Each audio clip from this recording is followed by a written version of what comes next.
أعوذ بالله من الشيطان الرجيم بسم الله الرحمن الرحيم رب زدني علما رب زدني علما رب زدني علما رب اشرح لي صدري ويسر لي أمري واحلل عقدة من লিসানি ইয়াফকাহু কওলি। আমরা গতদিন আলোচনা করছিলাম হচ্ছে সড়ক পরিবহন আইন 2018 এর 49 পর্যন্ত এবং এটার শাস্তি আলোচনা করছিলাম 92 ধারা পর্যন্ত। আজকে একটু রিভিশন দিয়ে তারপর আমরা বাকি ধারাগুলো শেষ করবো ইনশাআল্লাহ। তাহলে 16 ধারায় বলা হয়েছে যে মোটরযানের রেজিস্ট্রেশন ব্যতীত যদি গাড়ি চালায় তাহলে তার শাস্তি হচ্ছে 72 ধারা। আর 17 ধারা হচ্ছে ভুয়া রেজিস্ট্রেশন ব্যবহার করলে তার শাস্তি 73 ধারা। তারপরে 21 ধারা হচ্ছে যদি মালিকানা সে পরিবর্তন না করে সেই ক্ষেত্রে তার শাস্তি হবে 74 ধারা। এবং মোটরযানের ফিটনেস ব্যতীত যদি গাড়ি চালনা করে সেই ক্ষেত্রে বা মোটরযানের মেয়াদ উত্তীর্ণ এইরকম যদি কোনো গাড়ি ব্যবহার করে তাহলে তার শাস্তি হবে 75 ধারা।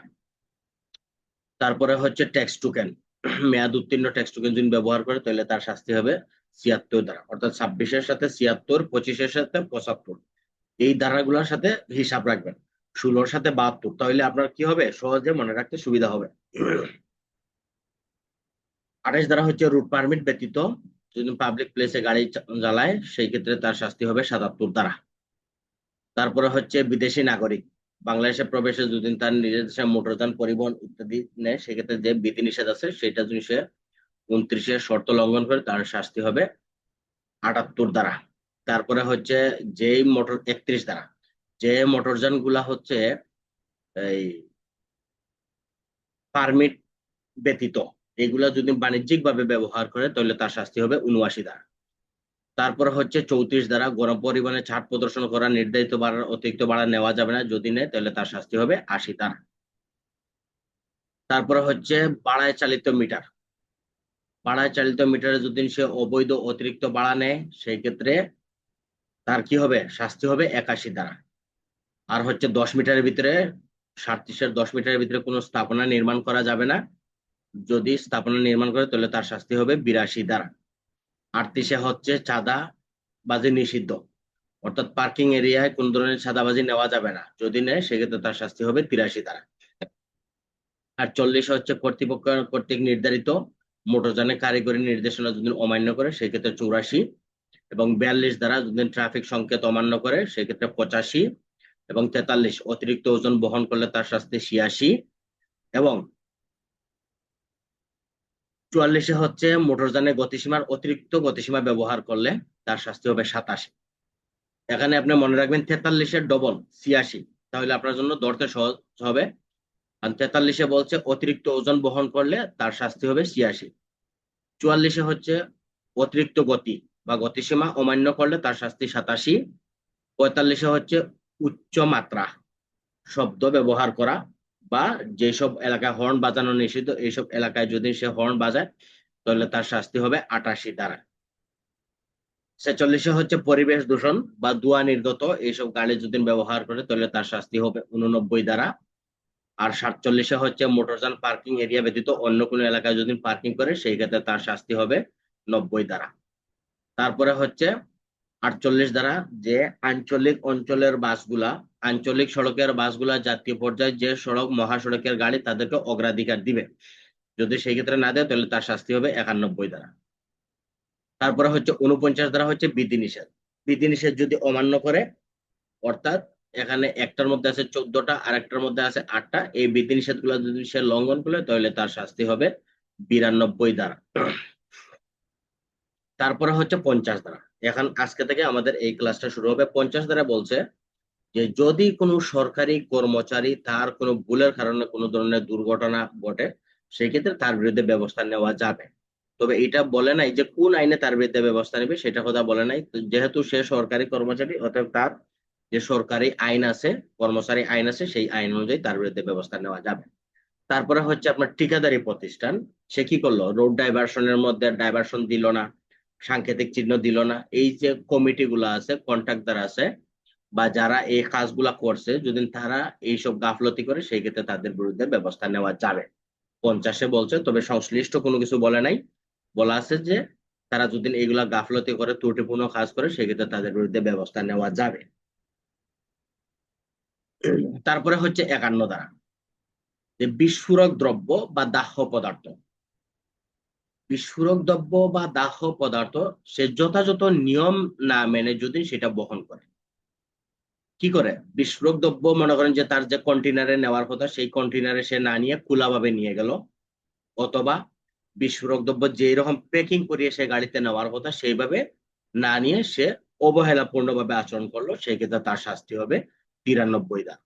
তাহলে 91 ধারার শর্ত লঙ্ঘন করলে সেটা হবে কি? 93 ধারায় তার শাস্তি। এবং 52 ধারায় বলা আছে এই অর্থ প্রদান করবে পরিচালনা, এই বিআরটিএ বা সড়ক পরিবহন যে কমিটি আছে এগুলাতে পরিচালনা কমিটি করবে, এই কমিটি তারা নির্ধারণ করে দিবে 52, এটা শাস্তি নাই। তারপরে হচ্ছে 93 ধারা, মোটরযানের মালিক বা প্রতিষ্ঠান কর্তৃক আর্থিক সহায়তা তহবিলে যদি এককালীন চাঁদা না দেয়, এই যে মনে করেন যে আমরা 53 ধারায় পড়তেছি যে আর্থিক সহায়তা, আমাদের দেখা যায় যে বিভিন্ন লোকজন অ্যাক্সিডেন্ট করলে সরকার বা বিআরটিএ কর্তৃপক্ষ কি করে? অনুদান দেয়। এই অনুদানটা কি দেয়? এটা কি সরকারের পক্ষ থেকে দেয় না বিআরটির পক্ষ থেকে দেয়? এটা বিআরটির পক্ষ থেকেও না, সরকারের পক্ষ থেকে না। আমরা যারা গাড়ি ক্রয় করি, এই ক্রয়ের সময় আমরা গাড়ি ক্রয়ের সময় একটা টাকা দিতে হয়, আবার রেজিস্ট্রেশনের সময় কি করতে হয়? টাকা দিতে হয়। এই টাকা থেকেই যারা ক্ষতিগ্রস্ত পরিবার আছে তাদেরকেই এটার জন্য টাকাটা দেওয়া হয়। তো এটা আমরা গতদিন আলোচনা করছিলাম যে 200 প্রায় 17 কোটি টাকার মতো এখনো সেটা আছে, কিন্তু এটা কি করার নেওয়ার মতো লোক নাই। কারণ কি? যে এটা যে অ্যাক্সিডেন্ট বা দুর্ঘটনা ঘটার পরে যথাযথভাবে যারা আবেদন করার কথা তারা আবেদন না করলে তখন তাদের মনে করেন যে এইটা মিস যায়। এই জন্যই যারা অ্যাক্সিডেন্ট করে বা কোনো দুর্ঘটনায় গুরুতর আহত হয়, সাধারণ আহত হয় বা মৃত্যুবরণ করে, এই ঘটনার তারিখ হতে 1 মাসের ভিতরে বিআরটিএ কর্তৃপক্ষ বরাবর আবেদন করতে হয়। আবেদন করলে তখন তাদের মৃত্যুর ক্ষেত্রে 5 লাখের বেশি, আর গুরুতর জখমের ক্ষেত্রে 3 লাখ, এবং সাধারণ আঘাতের ক্ষেত্রে তাদের 50,000 থেকে 1 লক্ষ টাকা পর্যন্ত জরিমানা বা অনুদান দেওয়া হয়। তাহলে 53 ধারা হচ্ছে মোটরযান মালিক বা প্রতিষ্ঠান কি করলো? আর্থিক সহায়তা তহবিলে বাৎসরিক বা এককালীন চাঁদা না দিতে অস্বীকার করলে সেই ক্ষেত্রে তার বিরুদ্ধে ব্যবস্থা হচ্ছে সড়ক পরিবহন আইনের 94 ধারা।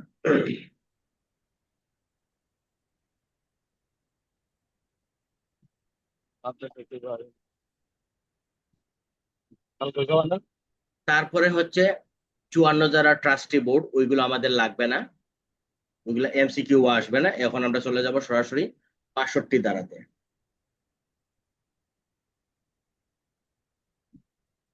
62 ধারাতে 62 ধারা কি বলছে? 62 ধারা হচ্ছে সড়ক দুর্ঘটনা আঘাতপ্রাপ্ত ব্যক্তির চিকিৎসা সংক্রান্ত বিধান। যে যখন কোনো সড়ক দুর্ঘটনা ঘটে তখন একটা ড্রাইভার বা যারা নিয়োজিত আছে তাদের কাজ হচ্ছে কি? পুলিশ, ফায়ার সার্ভিস এবং হসপিটালে সংবাদ দেওয়া এবং যে আহত ব্যক্তি আছে তাকে চিকিৎসা করানো। সড়ক দুর্ঘটনায় আহত ব্যক্তি বা কোনো দুর্ঘটনা ঘটলে তাদের দায়িত্ব হচ্ছে যে তাকে চিকিৎসা দেওয়া এবং পুলিশ পুলিশকে সংবাদ দেওয়া, ফায়ার সার্ভিসে সংবাদ দেওয়া, হসপিটালে সংবাদ দেওয়া। এখন সে কি করলো? দুর্ঘটনায় আহত ব্যক্তির চিকিৎসা করালো না, পুলিশকেও সংবাদ দিল না, ফায়ার সার্ভিসকেও সংবাদ দিল না, 62 ধারার বিধান সে লঙ্ঘন করলো, সেই ক্ষেত্রে তার বিরুদ্ধে ব্যবস্থা হবে সড়ক পরিবহন আইনের 95 ধারা। বুঝা গেছে? তারপরে হচ্ছে 63 ধারা। 63 ধারা বলা হয়েছে যে ড্রাইভিং স্কুল প্রতিষ্ঠা এবং পরিচালনা করতে পারবে না কর্তৃপক্ষের অনুমতি ব্যতীত। এখন আমরা দেখি যে সচরাচর রোডের মধ্যে যার সে কি করে একটা গাড়ি নিয়ে, যেটা বাজেয়াপ্ত গাড়ি, এইসব গাড়ি দিয়ে সে ড্রাইভিং পরিচালনা করে, কিন্তু এটা কি বিআরটির অনুমোদন আছে? অনুমোদন নাই। অনুমোদন ছাড়া যদি এইসব গাড়ি চালায় বিআরটির অনুমোদন ব্যতীত বা ড্রাইভিং স্কুল প্রতিষ্ঠা করে, সেই ক্ষেত্রে এই 63-তে সেটা নিষেধ করা আছে যে আপনার ড্রাইভিং স্কুল প্রতিষ্ঠা করতে পারবেন না। যদি করে সেই ক্ষেত্রে তার শাস্তি হবে সড়ক পরিবহন আইনের 96 ধারা। ঠিক আছে? 96 ধারা আমরা শুধু ধারাগুলা মনে রাখতেছি, এখানে কত টাকা শাস্তি আমরা সেইগুলা বলতেছি না, ঠিক আছে? কারণ ওইগুলা বলতে গেলে আপনার যে মূল যে চ্যাপ্টার, সেই চ্যাপ্টারটাই আপনার মনে থাকবে না। এই জন্য আমরা কি করব, শুধু ধারাটার সাথে নিয়ে নেব, তারপরে যদি একান্তই প্রশ্ন হয়।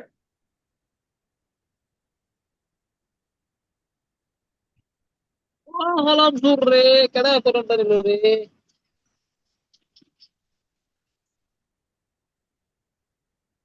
এমসিকিউ পরীক্ষা তো নেই ভাই, কিন্তু এখন তার সব জায়গায় এটা দেওয়া হয় না। Yang naman nila. তাহলে ড্রাইভিং স্কুল প্রতিষ্ঠা করা যাবে না। যদি সে ড্রাইভিং স্কুল প্রতিষ্ঠা করে তাহলে তার শাস্তি হবে 96 ধারা। 63 ধারা শর্ত লঙ্ঘন করলে 96 ধারা। তারপরে হচ্ছে 64 ধারা, যে মোটরযান মেরামত, কলকারখানা স্থাপন করা, পরিচালনা সংক্রান্ত বিধান। এখন মোটরযান বলা আছে যে আপনি বিআরটি কর্তৃপক্ষ অনুমোদন ব্যতীত আপনি কি করলেন, একটা গ্যারেজ খুললেন, একটা মেকানিকের দোকান খুললেন, যেটা সম্পর্কে আপনার বিআরটি কর্তৃপক্ষ অনুমোদন দেয় নাই। সেই ক্ষেত্রে এই যে আপনি গাড়ির কি কয়, মেকানিকের দোকান বা কলকারখানা স্থাপন করলেন, এই জন্য আপনার শাস্তি হবে 97 ধারা। অর্থাৎ 64 ধারায় বলা আছে যদি আপনি কোনো গাড়ির ওয়ার্কশপ খুলতে হয় সেই ক্ষেত্রে বিআরটিএ থেকে অনুমোদন নিতে হবে, বা কর্তৃপক্ষের নিকট হইতে সেটা অনুমোদন নিতে হবে। এখন যদি সেই 64 ধারার বিধান লঙ্ঘন করে সেই ক্ষেত্রে তার শাস্তি হবে সড়ক পরিবহন আইনের 97 ধারা। তারপরে হচ্ছে 98 ধারা, ওভারলোডিং বা নিয়ন্ত্রণহীনভাবে মোটরযান চালানোর পরে দুর্ঘটনা বা সম্পত্তির ক্ষতি সাধন। নির্ধারিত গতির অতিরিক্ত গতি বা বেপরোয়া ভাবে বা ঝুঁকিপূর্ণ ওভারটেকিং এর কারণে বা ওভারলোডিং বা নিয়ন্ত্রণহীন ভাবে যদি মোটরযান চালনা করে, এই চালনার ফলে যখন কোনো দুর্ঘটনা, জীবন এবং সম্পত্তির ক্ষতি সাধিত হয়, সেই ক্ষেত্রে মোটরযানের চালক, কন্ট্রাক্টর এবং সহায়তাকারীর শাস্তি হবে সড়ক পরিবহন আইনের 98 ধারা। এখন সে কি করলো, যেমন এই যে রেদওয়ানুল করিম এখন রাঙ্গামাটি আছে, রাঙ্গামাটি থেকে প্রতিদিন কয়েকশো গাছের গাড়ি বাইর হয় রাঙ্গামাটি জেলা থেকে, যেগুলো হচ্ছে সেগুন কাঠের গাছ। তারা এত পরিমাণ লোড নেয় যেটা গাড়ির ধারণ ক্ষমতা 5 টন, কিন্তু সে কমসে কম 40 থেকে 50 টন লোড নেয়। দেখা যায় যে সে একটা ঢাল উঠতে গেলে তার, Baru bang. ঠিক আছে, এই যে সে ওভারলোড নিল, এই ওভারলোড নেওয়ার ফলে যদি গাড়িটার কোনো ক্ষতি হয়, দুর্ঘটনা ঘটে, সেই ক্ষেত্রে তার ড্রাইভারের সহযোগী এবং কন্ট্রাক্টর তাদের শাস্তি হবে 98 ধারা। অথবা কি করলো, দুর্ঘটনা ঘটাইলো যেটা হচ্ছে নিয়ন্ত্রণহীন ভাবে চালানো, যেখানে বলা আছে সে 60 কিলোমিটার বেগে গাড়ি চালানোর কথা, এখানে সে কি করলো, 100 কিলোমিটার বেগে গাড়ি চালানোর ফলে অন্য একটা গাড়িকে ওভারটেক করতে গিয়ে ওই গাড়িকে আহত নিহত যাই হোক হইলো, তখন তার বিরুদ্ধে শাস্তি হবে 98 ধারা। এখন যদি সেটা মনে করেন যে প্রাণহানি ঘটে, তাহলে কিন্তু আবার চলে যাবে হচ্ছে কি, ওই যে 105-এ, তখন আবার চলে যাবে 105-এ যদি প্রাণহানি ঘটে। আর যদি জাস্ট খালি সম্পত্তির ক্ষতি হয় বা জীবনের ক্ষতি হয়, অর্থাৎ সে কি হয়েছে, আঘাতপ্রাপ্ত হয়েছে, বা একটা বাড়িঘরের উপরে উঠছে, বা একটা গাড়ি যখন আরেকটা গাড়ির যখন ধাক্কা দেয় তখন ওই গাড়িও তো একটা সম্পত্তি, তখন ওই গাড়ির ক্ষতি হইলেও সেটার জন্য দায়ী হবে কে, ড্রাইভার, কন্ট্রাক্টর এবং তার সহায়তাকারী যে আছে হেল্পার, তারা তিনজনই কি হবে, দায়ী হবে। তাহলে 98 বিষয়টা কি, ওভারলোডিং, নিয়ন্ত্রণহীনভাবে মোটরযান চালানো, এবং কি হয়, বেপরোয়াভাবে ওভারটেক করা। এই সকল কারণে যদি গাড়ির ক্ষতি হয়, সম্পত্তির ক্ষতি হয়, জীবনের ক্ষতি হয়, সেই ক্ষেত্রে শাস্তি হবে 98 ধারা। তারপর হচ্ছে 99 ধারা, অপরাধ সংগঠনের সহায়তা এবং প্ররোচনা দেওয়া।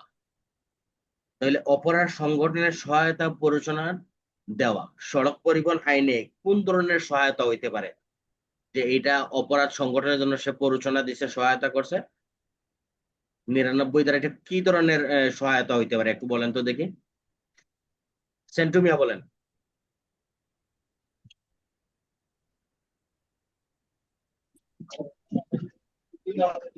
এটা হতে পারে যে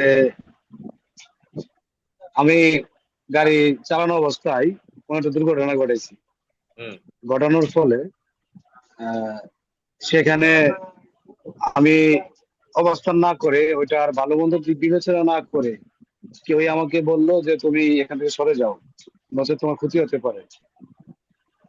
হ্যাঁ, এটা গেল। তখন আমি তারপরে এখান থেকে, তারপরে অপরাধ সংগঠনের সহায়তা বলতে এটা হতে পারে যে আমার বহন করা গাড়িতে এমন কিছু জিনিস আছে যেটা অবৈধ,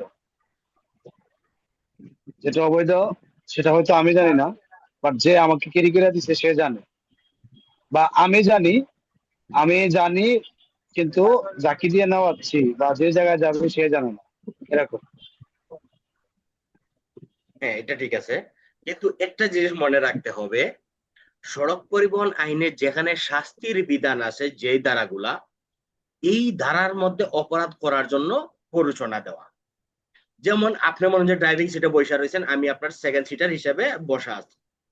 এখন আপনি গাড়ি চালাইতেছেন, আমি আপনাকে উৎসাহ দিলাম, আরে জোরে টানো জোরে টানো, ঠিক আছে? অর্থাৎ যেখানে আপনি 60 কিলোমিটার চালার কথা সেখানে আপনি 120 কিলোমিটার বেগে চালাচ্ছেন। এই যে আমি আপনাকে প্ররোচনা দিলাম আরো জোরে চালাও জোরে চালাও, এটা কি সহায়তা হয় না?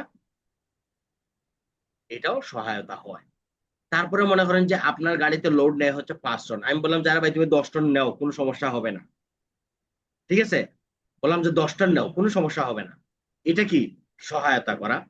তারপরে হচ্ছে যে কি, যেমন চুরাই মাল যেগুলো আছে, এই চুরাই মালের ক্ষেত্রে যে আপনার প্রত্যেকটা গাড়িতে একটা কি জানি বলে টুল বক্স আছে, বা সিটের নিচে কিছু গোপনীয় জায়গা আছে, বা চেসিসের ভিতরে কিছু গোপনীয় জায়গা আছে, এইগুলোর মধ্যে সে কি করলো, অবৈধ জিনিসপত্র বহন করলো, বা আমি তাকে বললাম যে তুমি এই এই জায়গার মধ্যে এগুলা নিয়ে যাও, কোনো সমস্যা হবে না, ঠিক আছে? সে তো অপরাধ করলোই, কিন্তু আমি যে তাকে এই অপরাধের জন্য প্ররোচনা দিলাম, সহায়তা করলাম, সেই ক্ষেত্রে আমার শাস্তি হবে কততে? সড়ক পরিবহন আইনের 99 ধারা। তাহলে এখন এটা কি, এই 99 ধারা কি শাস্তির কথা বলা আছে, নাকি কি হবে এটা? অর্থাৎ যে সহায়তার কথা বলা আছে। হ্যাঁ, সহায়তার কথা বলা আছে, অর্থাৎ ড্রাইভার, কন্ট্রাক্টর, হেল্পার যেই অপরাধটা সংগঠন করবে এটার সহায়তাকারী, অর্থাৎ সম পরিমাণ দণ্ডে আমি দণ্ডিত হব, ঠিক আছে? এটাই হচ্ছে 99 ধারা। দণ্ডবিধিতে অপরাধের সহায়তার দ্বারা কত?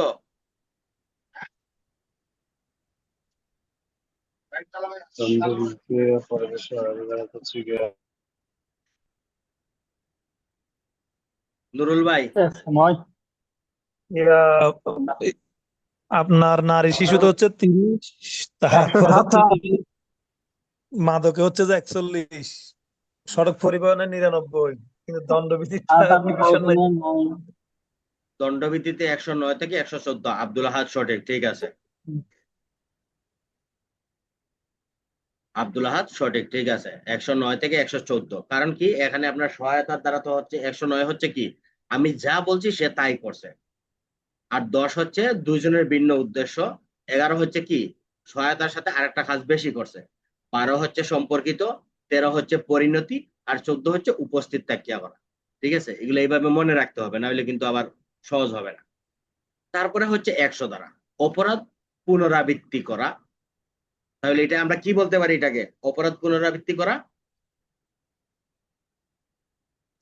একই অপরাধ একই দুইবার করা। অপরাধ বারবার করা। বর্ধিত দণ্ড, কি বর্ধিত দণ্ড। তাহলে আমরা বর্ধিত একই দণ্ড, অপরাধ পুনরায়। এই দণ্ডবিধি আইনে বর্ধিত দণ্ড কত ধারায় পাইছি? বর্ধিত দণ্ড সেটা স্যার এই 75। 75 বর্ধিত দণ্ড। এখন 75 বর্ধিত দণ্ড দেওয়া হয় কোন কোন পরিচ্ছেদের শাস্তির জন্য? 12 এবং 17। 12 পরিচ্ছেদের বিষয়বস্তু কি?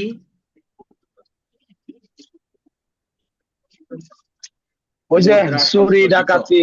না না, 12 পরিচ্ছেদ হচ্ছে মুদ্রা সম্পর্কিত অপরাধ, আর 17 হচ্ছে সম্পত্তি সম্পর্কিত অপরাধের জন্য বর্ধিত দণ্ড দেওয়া হয়। আর সড়ক পরিবহন আইনে কি বলতেছে, যে এই আইনে যখন সে একটা অপরাধ আবার পুনরায় করবে তখন তার শাস্তি হবে কি দ্বিগুণ। ঠিক আছে, দ্বিগুণের কম দেওয়া যাবে না। এই জন্য এখন দেখবেন যে যদি একটা গাড়ি একবার যদি ট্রাফিক সিগন্যাল অমান্য করে, পরের বার দেয় 3,000 টাকা জরিমানা, আর পরের বার গেলে আর কোনো কথা নাই, এটা সরাসরি 6,000 টাকা হয়ে যায়। ঠিক আছে, তাহলে 100 দ্বারা পাইলাম কি পুনরাবৃত্তি বা বর্ধিত দণ্ড। তারপরে হচ্ছে 101 দ্বারা, 101 দ্বারা হচ্ছে 116 দ্বারার শাস্তি। এখন 116 দ্বারা কি বলছে? 116 দ্বারা বলছে যদি কোনো ব্যক্তি গাড়ি প্রদর্শন করার কথা সে প্রদর্শন করে নাই অথবা আদেশ অমান্য করছে, সেই ক্ষেত্রে তার শাস্তি হবে কি 101 দ্বারা। গাড়ি তার প্রদর্শন করানোর কথা সেটা সে প্রদর্শন না করিয়া কি করলো, সে এই রিসিপ্টটা নিতে চাইলো, তখন সে 101 দ্বারা মোতাবেক তার শাস্তি হবে। তারপরে হচ্ছে 102 দ্বারা। 102 দ্বারা হচ্ছে কি যে 118 দ্বারার বিধান লঙ্ঘন যখন সে করবে, তাহলে 118তে কি বলছে? এখন বিআরটিএ কর্তৃপক্ষ বা সরকারি কর্তৃপক্ষ আপনার কাছে জানতে চাইছে যে আপনি এই তথ্যগুলো আমাকে দেন, অর্থাৎ আপনার গাড়ির কাগজের তথ্যগুলো আপনি আমাকে দেন। সে তথ্য না দিল অথবা সে কি করলো, বাধা সৃষ্টি করলো, সেই ক্ষেত্রে তার শাস্তি হবে 102। তাহলে 116 দ্বারার শর্ত লঙ্ঘন করলে তার শাস্তি হবে 101 দ্বারায়। আর 118 দ্বারার যদি সে তথ্য প্রদান না করে বা মিথ্যা তথ্য দেয়, তাহলে সেই ক্ষেত্রে তার শাস্তি হবে 102 দ্বারা। তারপরে 103 দ্বারা হচ্ছে 119 দ্বারার শর্ত লঙ্ঘন। 119 দ্বারার শর্ত কি? 119 দ্বারার শর্ত হচ্ছে মনে হয় যে আক্রমণাত্মক আচরণ। যেমন আপনি হেল্পার, আপনি কন্ট্রাক্টর, আপনি ড্রাইভার, আপনি কি করলেন, আপনার গাড়ির যাত্রীর প্রতি আক্রমণাত্মক আচরণ বা উশৃঙ্খল আচরণ করলেন, অথবা আপনি গাড়ির যাত্রী, আপনি কি করলেন, ড্রাইভারের প্রতি উশৃঙ্খল আচরণ করলেন, কন্ট্রাক্টরের প্রতি আক্রমণাত্মক আচরণ করলেন বা মারামারি করলেন, সেই ক্ষেত্রে আপনার শাস্তি হবে সড়ক পরিবহন আইনের 103 দ্বারা। 119-এ কিন্তু ড্রাইভার, হেল্পার, কন্ট্রাক্টর এবং যাত্রীর কথা বলা আছে যে একে অন্যের প্রতি কোনো ধরনের আক্রমণাত্মক আচরণ করা যাবে না। যদি করে সেই ক্ষেত্রে তার শাস্তি হবে সড়ক পরিবহন আইনের 103 দ্বারা। তারপর হচ্ছে সড়ক পরিবহন আইনের 104 দ্বারা, যেটা হচ্ছে বিধিনিষেধ, আদেশ অমান্য করা।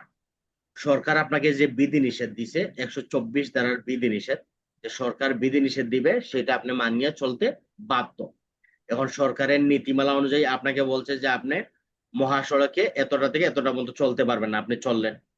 অথবা আপনাকে বললো যে আপনি রাত্রে আপার ডিপারের ব্যবহারের ক্ষেত্রে অবশ্যই লাইটের উপরে একটা কালো কাপড় দিবেন, আপনি সেটা কি করলেন, দিলেন না। এই যে বিধি নিষেধ গুলো আছে সরকারের নীতি অমান্য করলে সেই ক্ষেত্রে আপনার শাস্তি হবে সড়ক পরিবহন আইনের 104 দ্বারা। তাহলে 101 হচ্ছে সড়ক পরিবহন আইনে 116 ধারার শাস্তি, শর্ত লঙ্ঘন করার শাস্তি 101। 102 হচ্ছে সড়ক পরিবহন আইনের 118 ধারার তথ্য প্রদানের বাধ্যবাধকতা যদি না করে সেক্ষেত্রে শাস্তি। 103 হচ্ছে সড়ক পরিবহন আইনে 119 ধারা মোতাবেক আক্রমণাত্মক আচরণ করলে সেটা ড্রাইভার যাত্রীদের প্রতি, ড্রাইভার হেল্পার কন্ট্রাক্টর যাত্রীদের প্রতি, এবং যাত্রী যদি ড্রাইভার হেল্পার কন্ট্রাক্টরের প্রতি আচরণ করে সেই ক্ষেত্রে তাদের শাস্তি। আর 104 দ্বারা হচ্ছে 124 দ্বারার বিধিনিষেধ অমান্য করলে তার শাস্তি। তারপর হচ্ছে সড়ক পরিবহন আইনের 105 দ্বারা। এইটা হচ্ছে যে আপনি কি করলেন, মোটরযান চালাইয়া কোন দুর্ঘটনার ফলে গুরুতর ভাবে কোনো ব্যক্তির আহত বা প্রাণহানি করলেন। এখন সড়ক পরিবহন আইনে বলতেছে এই যে আপনি বেপরোয়া ভাবে গাড়ি চালিয়ে অবহেলা করিয়ে কোনো মানুষের আহত করলেন বা মৃত্যু ঘটালেন, তাহলে আপনার শাস্তি কি হবে? দণ্ডবিধি আইনের 304-এর খ ধারা মোতাবেক। কি সড়ক পরিবহন আইন বলতেছে আপনি গাড়ি চালাইয়া অবহেলা করিয়া অথবা বেপরোয়া ভাবে গাড়ি চালিয়ে কোনো ব্যক্তির আহত করলেন, প্রাণহানি ঘটাইলেন, সেই ক্ষেত্রে আপনার শাস্তি হবে দণ্ডবিধি আইনের 304-এর খ ধারা মোতাবেক। ঠিক আছে, খ ধারা মোতাবেক হবে। তাহলে এখন যদি আপনাকে প্রশ্ন দেয় যে সেন্টু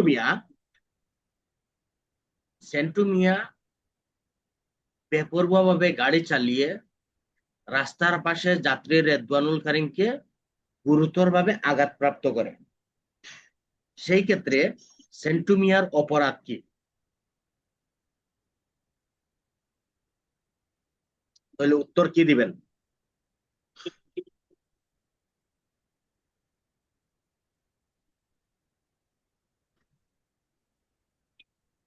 বলেন নুরুল ভাই, বলেন। আপনি তো অনেকদিন গাড়ি চালাইছেন, বলেন। স্যার প্রশ্নটা আবার করেন স্যার। সেন্টু মিয়া গাড়ি চালানোর সময় রাস্তার পাশে যাত্রী রেদওয়ানুল করিমকে গুরুতরভাবে আঘাতপ্রাপ্ত করে, সেন্টু মিয়ার অপরাধ কি?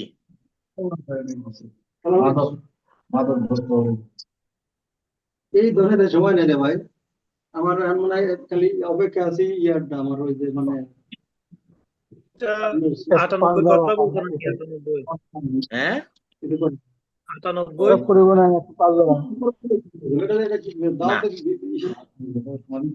আপনি এখানে লিখবেন, কি করে যে সড়ক পরিবহন আইনের 105 ধারা মোতাবেক, সেন্টু মিয়া গাড়ি চালানোর সময় রাস্তার পাশে রেদওয়ানুল করিমকে গুরুতরভাবে আঘাতপ্রাপ্ত করে, সেই ক্ষেত্রে সড়ক পরিবহন আইনের 105 ধারা মোতাবেক সেন্টু মিয়া দণ্ডবিধি আইনের 338-এর শর্ট হাইফেন ক ধারা মোতাবেক অপরাধী হবে। যখন বলেন যে সড়ক পরিবহনে আবার দণ্ডবিধি 338 আসলো কিভাবে, প্রশ্ন জাগে কিনা?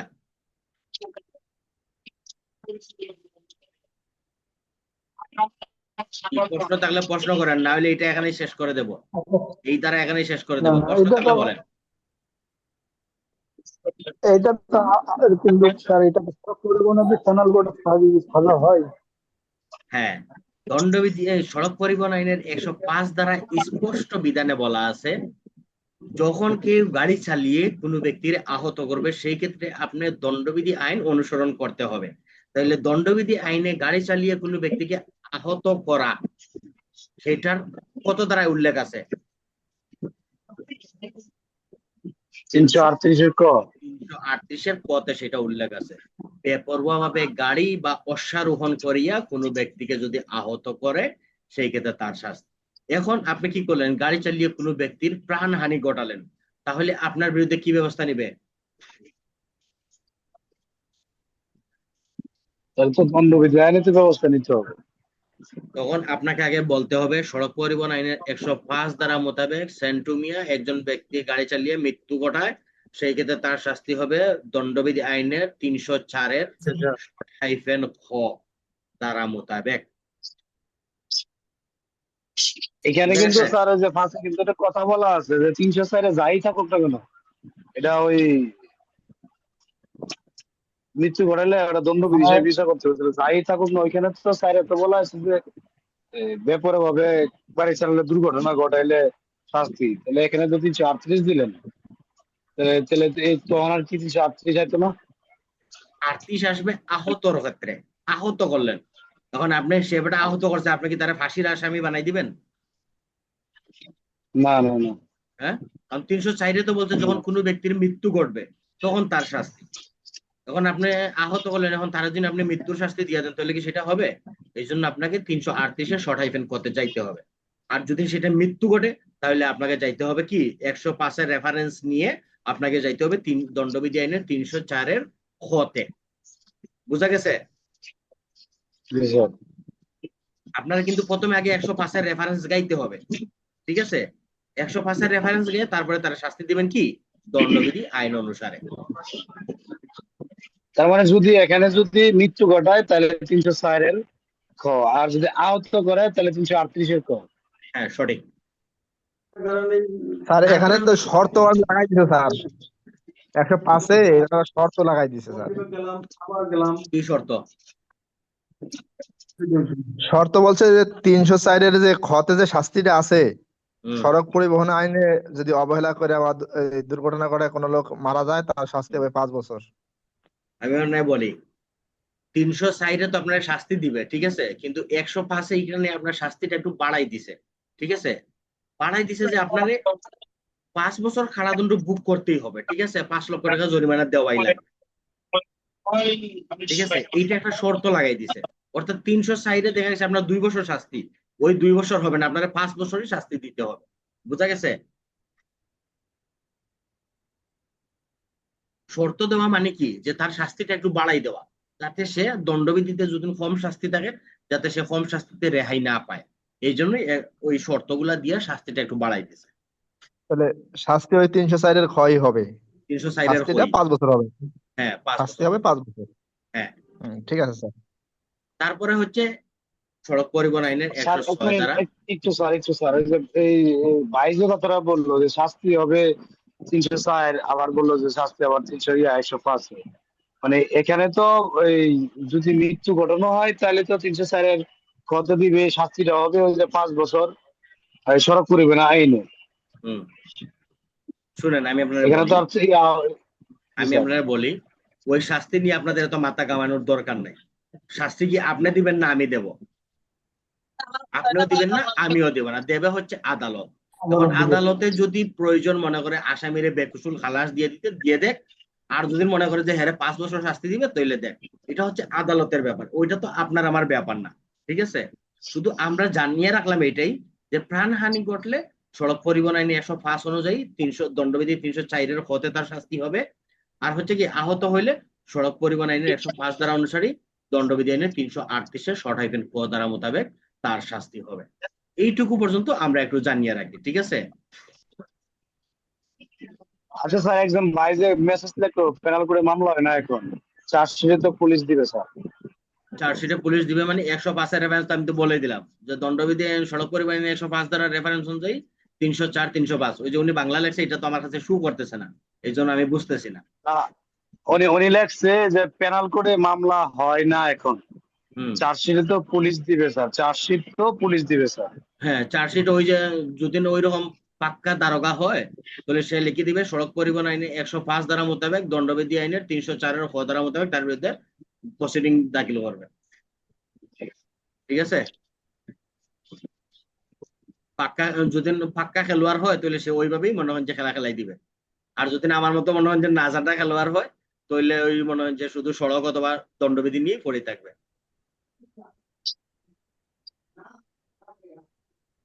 তারপরে ঠিক তারপরে আছে হচ্ছে স্যার, সামনে আসুন স্যার। হ্যাঁ, তারপরে হচ্ছে সড়ক পরিবহন আইনের 106 ধারা কোম্পানি কর্তৃক অপরাধ, ঠিক আছে। এখন কোম্পানি কর্তৃক অপরাধ কি, যে কোম্পানি তার মেনটেনেন্সে যেগুলা করার কথা, মালিক, পরিচালক, নির্বাহী কর্মকর্তা, সচিব বা তার কর্মচারী, এরা কি করছে, যদি কোনো অপরাধ করে ত্রুটিজনিত, অর্থাৎ গাড়ির কোম্পানির ত্রুটিজনিত যদি কোনো কাজ করে, সেই ক্ষেত্রে তাদের বিরুদ্ধে ব্যবস্থা হচ্ছে 106 ধারা। এখন এখানে আবার একটা ব্যতিক্রম আছে, যদি তারা সেটা প্রমাণ করতে পারে যে এটা তাদের অজান্তে হয়েছে, সেই ক্ষেত্রে তারা মাপ পাবে। আর যদি সেটা তারা প্রমাণ করতে না পারে তাহলে তাদের বিরুদ্ধে ব্যবস্থা হবে 106 ধারা। এখন যদি আচ্ছা আপনাকে স্যার, এই যে 106 যে, জি জি স্যার বলেন স্যার। এখন যদি আপনাকে 106 ধারায় প্রশ্ন করে হচ্ছে যে সড়ক পরিবহন আইনের ব্যতিক্রম কি, তাহলে আপনি কোন ধারা লিখবেন? 106। 106 সড়ক পরিবহন আইনের ব্যতিক্রম হচ্ছে 106। এটা হচ্ছে কি, কোম্পানি তার মডিফাই করতে গিয়ে সেটা তার অজ্ঞাত সারে হয়েছে, সেটা যদি সে প্রমাণ করতে পারে তাহলে সে রেহাই পাবে 106, আর যদি সে প্রমাণ করতে না পারে তাহলে তার বিরুদ্ধে ব্যবস্থা 106,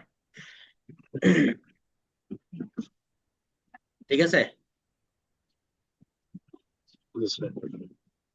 তারপরে এখন স্যার হচ্ছে 106 মোতাবেক যদি একটা প্রশ্ন করি, আমি যেমন আমি একটা কোম্পানিতে গাড়ি চালাই, কোম্পানিতে গাড়ি চালানো অবস্থায় আমি একটা দুর্ঘটনা ঘটাইছি, আহত করছি বা মারা গেছি, তো অনেকে স্যার ওই যে এই সেম ধারাগুলো আসবে পূর্বের দ্বারা সেম, অর্থাৎ আপনি তো সংগঠনকারী, আপনি ওই দ্বারা অনুযায়ী আপনার বিরুদ্ধে ব্যবস্থা, এখানে কোম্পানির কোনো দোষ নাই।